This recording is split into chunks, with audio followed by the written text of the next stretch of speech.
Open them up, make sure there's no twists or tangles in the chain. Yellow end in your right hand, always. You're going to pass it from right to left, not front to back, right to left. Bam. Pops out the other side.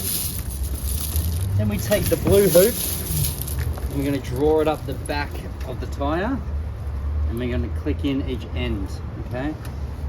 Clicks in like that. Yeah. The tension of the chain is going to hold it together. Then the front comes around and we hook in green to green. Then we can shuffle the whole chain back. Let it drop over.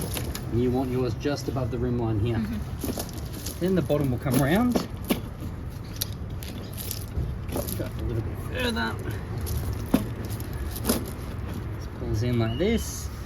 This yellow tail goes underneath the pulley. And then you push this down. When you drive off, anything else that needs to get pulled up, it'll just go pop, pop, pop, and you'll be right to go. So I need a little bit moving forward first and adjust it?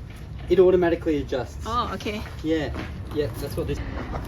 Yep, you good? Yeah. Reverse steps to take them off, and then we pull over from the back. Push your hands together, and then drop down. Okay? Okay, thank you. Beautiful.